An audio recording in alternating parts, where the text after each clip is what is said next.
Hello guys, welcome back to the last episode of the Deficit Diaries. If you're new here, hi, my name is Tina. I'm an online fitness and nutrition coach and content creator, and I just finished up a 8-week calorie deficit. And I've been taking you guys along for the journey with me 1 week at a time, running you through weekly scale date updates, how I've been feeling, just like real transparent chats, all the things. So if you haven't been keeping up with the videos, they are all posted on my channel, so feel free to go back and watch those first. But in today's video, I'm just gonna run you through the results of the 8-week cut, because at the time that I'm filming this, I am currently about 3 weeks post-cut. So I will run you guys through my progress photos, my scale results, how I'm feeling, all the things. But what I'm gonna spend majority of this video running you guys through by high request is my reverse diet and my maintenance phase. As I just mentioned, I am currently about 3 weeks post deficit. So I'm pretty much wrapping up my reverse diet now. And I had so many of you guys asking me to film a detailed video about reverse dieting, how it works, what to expect at maintenance, how to make sure you don't actually gain the weight back after your cut. So we're gonna dive real deep into all of that today. So if you haven't already, grab a tea, grab a latte, make a matcha, get cozy, and let's have a good chat. I have a whole little note section on my phone of all the things I want to go over with you guys because I have so much to say, but let's just start off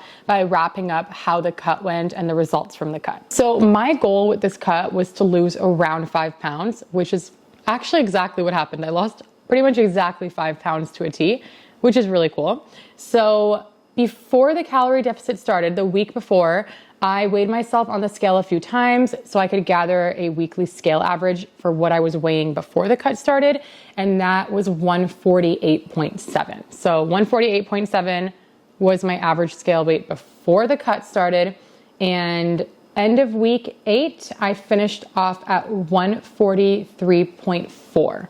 So literally pretty much exactly 5 pounds. Scale aside, in terms of how I'm feeling, honestly, I'm very happy to say that I'm feeling really good in my body. Not that I wasn't feeling good or healthy before, I was already at a healthy level body weight before the cut started, but there was several days where in between my first cut and the cut I just finished, where I would be looking in the mirror, waking up in the morning and being like, I feel good, but I really would like to maintain at a little bit of a leaner weight.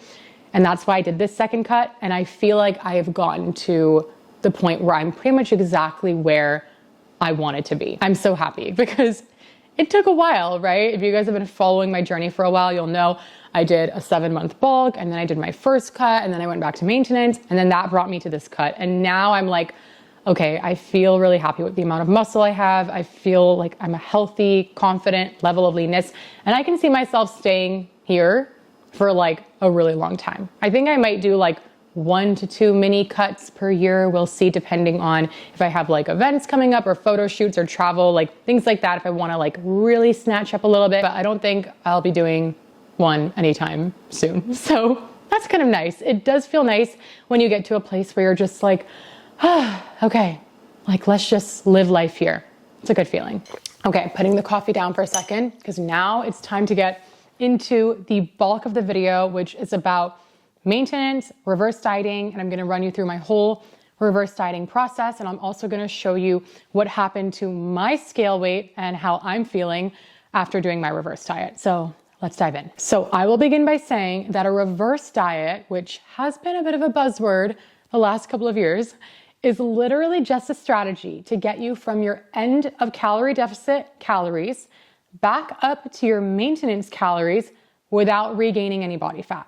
That's all it is. It's pretty much just a controlled strategy to get you from here to here. Now that we've defined a reverse diet, let me run you through how I do the process when it comes to calories. So what I like to do for myself and clients is simply bring your calories back up to about 100 calories below what your old maintenance calories were, okay? And I'm assuming if you just finished a calorie deficit, you know what your maintenance calories were because you would have based your calorie deficit calories off of your maintenance calories. And I say 100 calories below because our basal metabolic rate, which is what makes up the bulk of our maintenance calories, is in a lot of ways determined by how heavy of a human we are. So if you have just lost weight, like let's say you've lost 10 pounds, your BMR, like the amount of calories you burn through your metabolism, might be a little bit lower than what it was before. So just to play it safe and make sure we don't end up overshooting it and going into surplus territory, I like to start about 100 or maybe even 200 calories below what your old maintenance was. Track at those calories for about a week while weighing yourself on the scale, and then just monitor the scale data, see that things are looking pretty steady, assess how you're feeling. Are you feeling pretty satisfied eating that amount, or are you still hungry, or are you a little bit over full? And then based on that, you can adjust the calories. On that note, I highly suggest, guys, to track at your maintenance calories for at least 2 or 3 weeks after the deficit ends. And I know what you're thinking, like you just ended this deficit, you kind of want to be over tracking, you just want to go back to intuitive or mindful eating. But trust me, doing a controlled increase and actually tracking your calories even at maintenance is going to be so helpful for many reasons. The main reason being that by tracking at your maintenance calories for a couple of weeks, you are going to learn what a day at your maintenance feels like and tangibly looks like on a plate, like across a day of eating. And this is gonna make it significantly easier for you to keep eating in that way once you transition into full mindful eating and like stop tracking. You're pretty much like training yourself to understand what eating at your maintenance looks like in a controlled way before then like letting go of the training wheels. And the second reason, guys, is that when we come out of a calorie deficit, most of us are quite ravenous. Like we just went through a period of time where we've been eating smaller portions, we're a little bit hungrier, we're more fatigued and tired, probably a little bit burnt out, hopefully not, but maybe a little bit burnt out from the deficit. And we are very vulnerable to overeating at this time, especially because there's probably a lot of foods that we maybe didn't eat as much of during the deficit because they might not have been as worth it. Things like pizza or donuts or really high calorie pastries. We might have not eaten a lot of those things for a while. And it's really easy during this period of time, right after the cut ends, to go into like ravenous eat everything mode, which is another reason why we want to control the calorie increase to make sure that we are eating at maintenance after the cut ends and not accidentally overshooting into surplus territory, which is super easy to do when you're in ravenous mode after a cut. Your hormones are literally still like readjusting to the fact that you're no longer in a state of mild deprivation. So the more you can control this period of time, the less vulnerable of a situation you're going to be in and the less the chances are that you're gonna go into a surplus. And unfortunately, this is like a super common tale. This is what happens for most people. They just end the cut, they're hungry, they're tired, they eat way too much at the very beginning, and then they start regaining weight back, they start losing motivation, they feel bad about themselves, and then we end up right back where we started. So calorie increase aside, another thing I want you to do during your reverse dieting process is sit down and decide what your new movement goals are gonna be. During a deficit, a lot of people do like 10,000 steps a day, 2 or 3 cardio sessions per week, weightlifting 4 days a week. And then once the deficit ends, they just start doing nothing. We don't wanna do that. I want you to sit down and ask yourself, how many days per week are you planning to go to the gym in your maintenance season as your lifestyle, okay? So for me, for example, I was going to the gym 4 days per week during the calorie deficit, and I am gonna continue and am continuing to go to the gym and work out 4 days a week at maintenance. So I decided that. Next thing is steps, okay? So you don't have to keep walking like 10,000 steps per day forever. For some of you, 10,000 steps per day might feel really easy, and that is a lifestyle level step goal that you can easily and happily maintain and like adds to your life and all the things. If so, fantastic. But for a lot of you, you might have just been doing the 10,000 daily steps as like a deficit protocol, and it doesn't feel very sustainable to do that long term. If so, then just bring your step goal down a little bit to an amount that feels more manageable. So for example, at the end of my cut, the last 4 weeks of it, I was doing 12,000 steps a day, which is definitely not like a lifestyle level step goal for me. So I brought my step goal down to 7,000. And that's an amount that I like very confidently can say I can do majority of the days of the week. Then when it came to cardio, I was doing about 3 cardio sessions, 3 LISS cardio sessions throughout the last few weeks of my calorie deficit.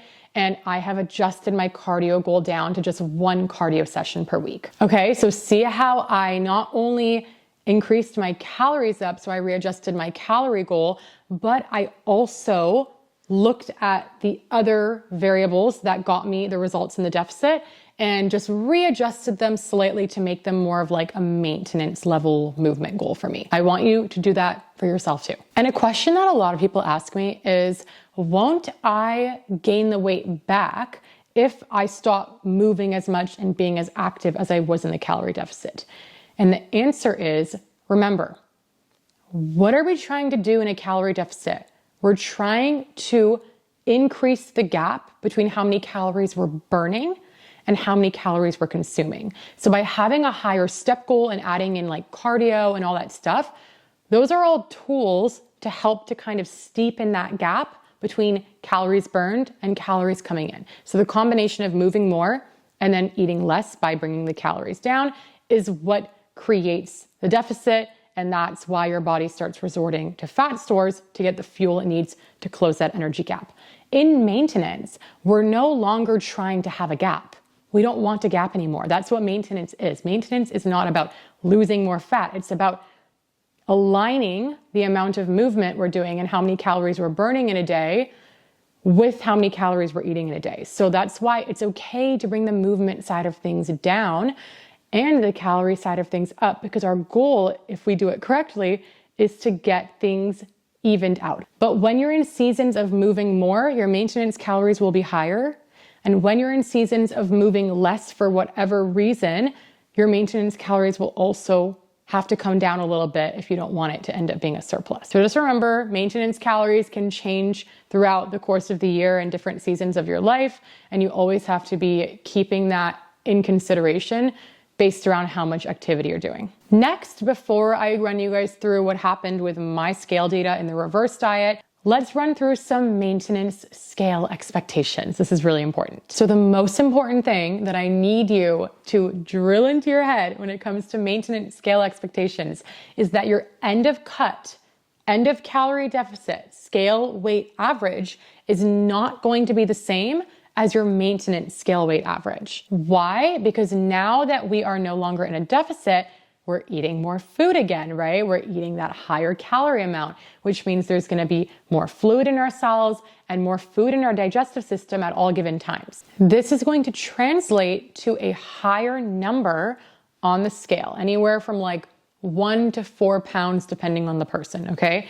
But remember, more weight on the scale doesn't necessarily always equate to body fat regained. So just because the scale is a little bit higher in maintenance doesn't mean you gained body fat back. It simply is just a reflection of the fact that there's more fluid in your cells and more food in your digestive system.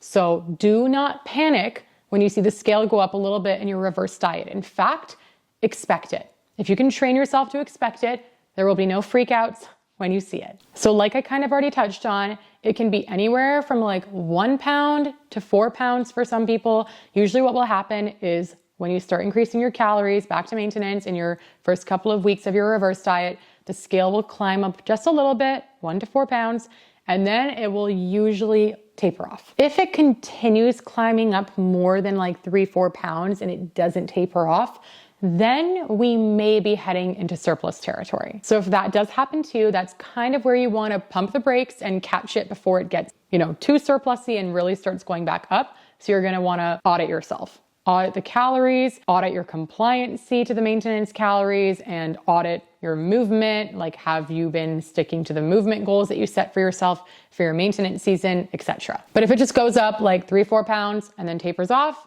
you're good. That's exactly what we expect to see in maintenance and in reverse diets. Another point I need to drive across is that, remember, the same way that your scale weight fluctuates up and down in a calorie deficit depending on where you are in your menstrual cycle, like when you're in like your follicular phase or the happier parts of your cycle, your scale weight goes lower and that's where we hit like the new scale lows. And then during like the late luteal phase or like first day of your period, or for some women ovulation, how the scale weight goes up. The same way we see those trends in a calorie deficit, we can expect to see those exact same trends in maintenance. In other words, your maintenance scale weight is not just a single number. It's usually going to be a range of anywhere between like 2 to 4 pounds, where at some points in the month, at some points in your cycle, you'll notice that your scale weight is at the lower end of your maintenance scale weight. And that's usually when you're going to be feeling like the snatchiest, the leanest, like the most body confident. And then you're also going to have weeks in the month in your cycle, like your late luteal phase, ovulation, first couple of days of your period, where your scale weight is going to go on the higher end of like your maintenance range. Okay. So across the course of a month, across the course of your menstrual cycle at maintenance, you will see some lower scale days and some higher scale days. So again, you have to normalize that because we don't want to panic every time we see the scale go up slightly, especially if it's a week in your cycle where that's a pattern for you. So for example, maybe your maintenance scale range is between 142 to 146. On the better days of your cycle, like maybe your follicular phase, like that week after your period ends where you feel really good and snatchy, maybe those weeks you're going to be more like 142, 143. And then maybe on the weeks that you feel the puffiest, like late luteal phase right before your period or first couple of days of your period, maybe you'll go up as high as like 145, 146. And then maybe some of the other weeks you'll be somewhere in the middle, like around 144, 145. Okay. So maintenance is not a single number on the scale.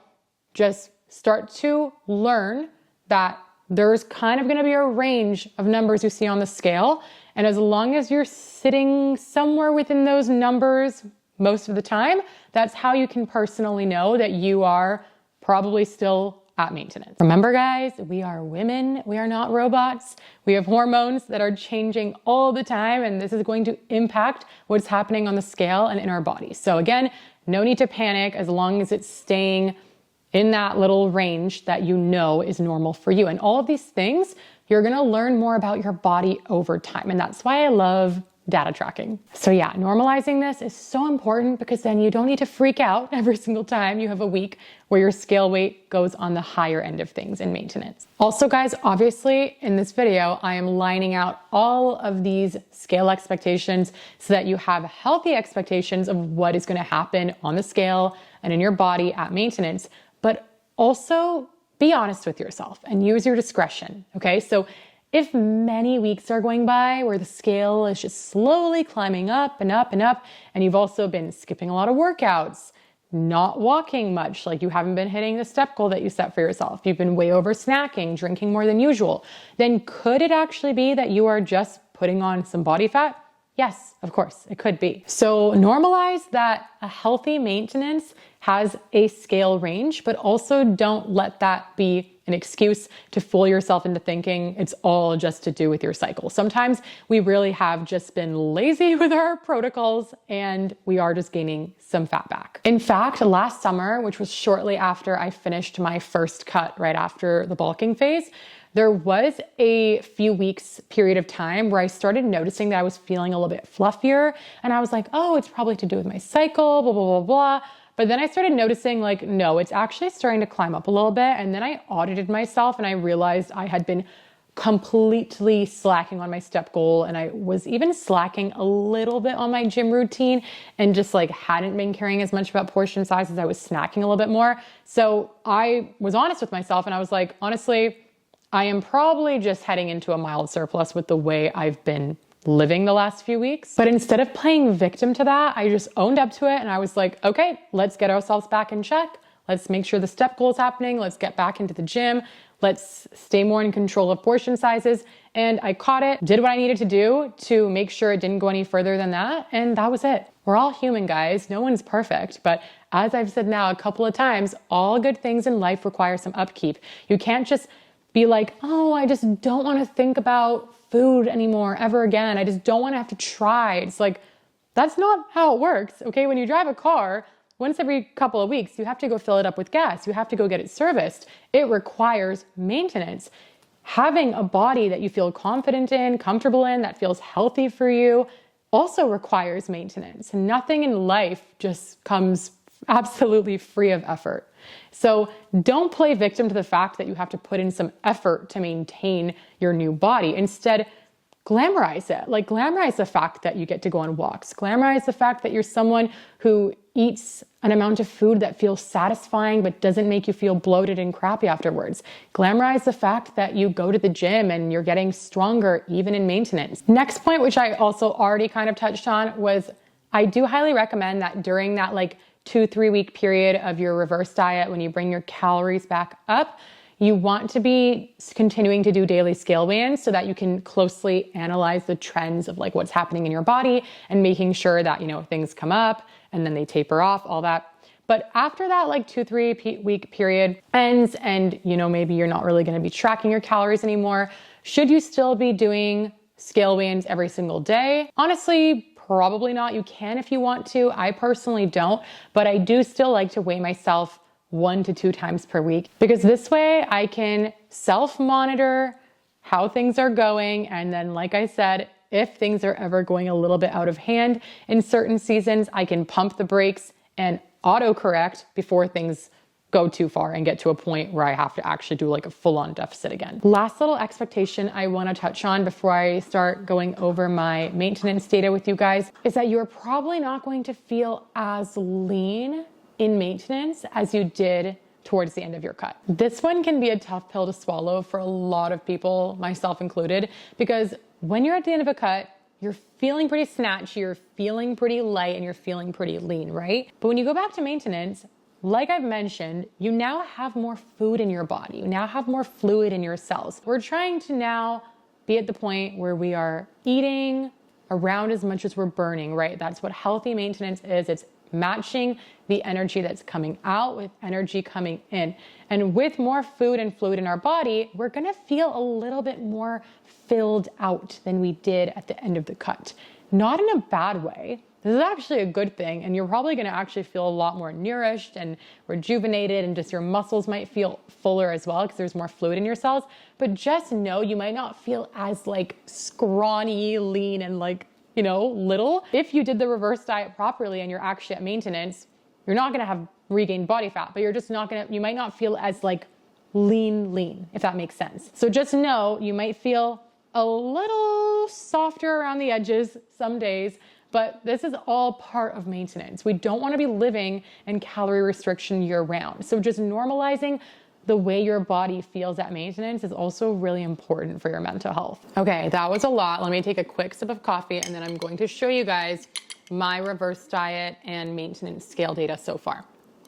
Okay, so let's quickly recap. The week before the calorie deficit started, so the last week that I was at maintenance before the cut began, my scale weight average was 148.7. Okay, I ended the cut, my last week of the cut, weighing in at 143.4 as my weekly average. So I lost pretty much exactly 5 pounds in the calorie deficit, okay? What should I expect in maintenance? Let's quickly chat about that for a second, because it's good to kind of have some pre-existing expectations of what you're gonna be seeing as you go through the reverse diet. So I ended at 143, so let's add about 4 pounds to that. That makes it about 146, 147.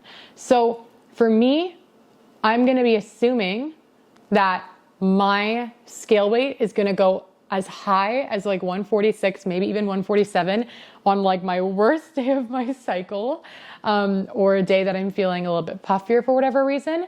And then on the better days of my cycle, it's probably gonna be as low as like 143, maybe even a little bit lower some days, who knows? And then on average, like most weeks of my cycle, most days of the month, I'm gonna say it's probably gonna be sitting around like 144, 145. That was my prediction. Okay, and then in terms of calories, my maintenance calories before I started the calorie deficit were around 2,400. So I used that method of bringing my calories up to about 100, 200 calories below what my maintenance was. So my maintenance was like 2,400. I started the week 1 of my reverse diet aiming for about 21 to 2,200 calories per day.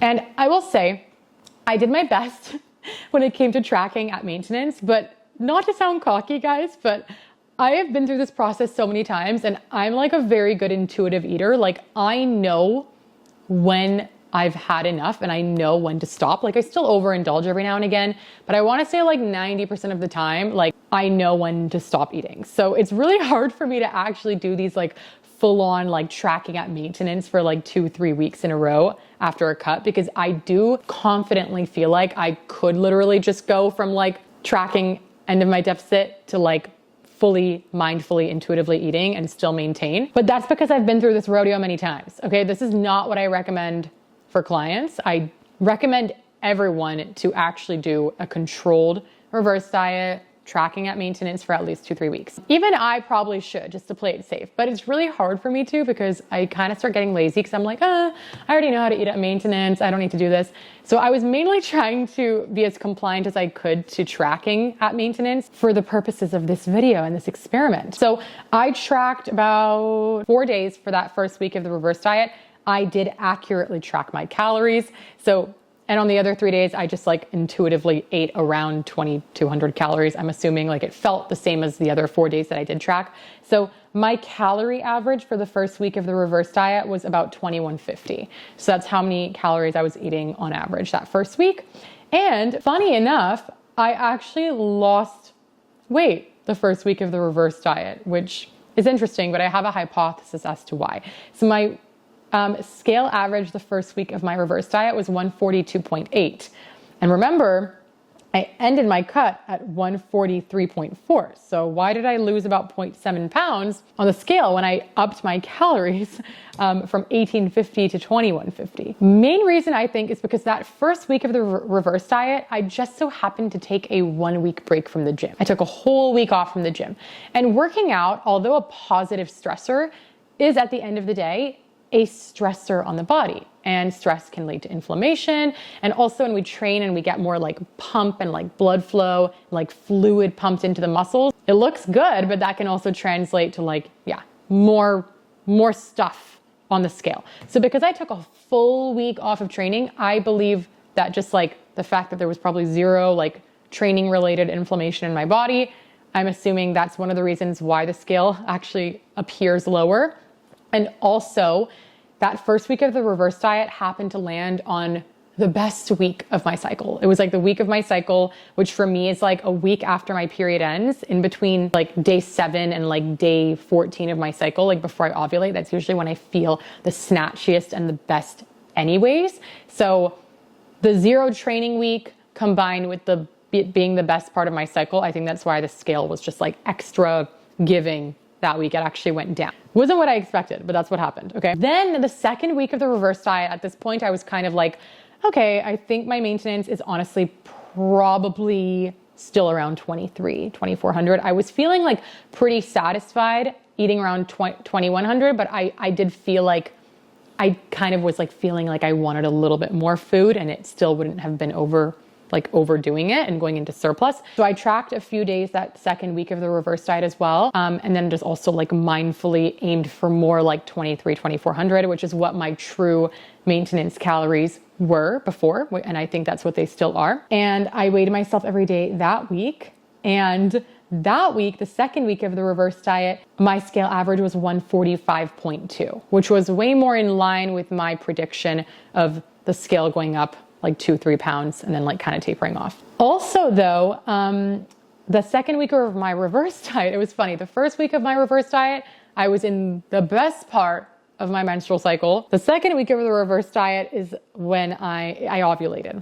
I ovulated last week. And for those of you who don't know, most of you who watch the Deficit Diaries will know this, but for me personally, my pattern is that my scale weight always, without a doubt, goes up when I ovulate. Like I always weigh the most on the week of my cycle that I'm ovulating. So that landed on the second week of my reverse diet. So unsurprisingly, I went up about 3 pounds from the first week of the reverse diet. Okay. So it was like the first week of the reverse diet landed on like the best time of my cycle. Second week landed on like the worst time of my cycle. And so even on the worst time of my cycle, I still only weighed in at 145.2 as my weekly average, which is still within that normal like 2 to 4 pounds up from end of cut scale weight. Okay. So we're still feeling pretty good here. Now, third week of the reverse diet. And this is like my last official week, really like overly focusing on this stuff. And I am filming this on a Thursday. So I don't have a ton of scale data from this week. I only have 3 days, Monday, Tuesday, Wednesday. But based on those 3 days, my scale weight, third and final week of my like reverse diet protocol, is 144.47. Okay. And I am currently in like the last week of my cycle. I'm due to get my period any day now. So this week of my cycle usually is kind of like moderate in terms of the scale. Like it's not like the ovulation week's always the highest. The week before my period is like medium level. And then once I get my period, that's when I usually feel my best. So yeah, 144.47. So those are the three numbers. Week 1 reverse diet, 142.8. Week 2 reverse diet, 145.2. Week 3 reverse diet, 144.47. And for reference again, I ended my cut at 143.4. So all in all, it's all falling within my expectations, okay? And going forward, my expectations are that on the best days of the month for me, the days I feel leanest, I'm probably gonna be 142, 143, probably more like 143. And on the days I feel the puffiest, I'm probably gonna be like 145, maybe even upwards of 146. Okay, so my scale, my maintenance scale range, personally, I'm gonna say 142 to 146. That's the range I'm giving myself. So if I ever see that my scale weight is going above 146 for more than like a week or two in a row, that's how I am gonna personally know that I'm probably entering into surplus territory and I need to pump the brakes a little bit, okay? When it comes to you, obviously you're gonna have to put this, take this process and copy paste it onto yourself and figure out what your own numbers are. And yeah, that's everything. That's how I do a reverse diet.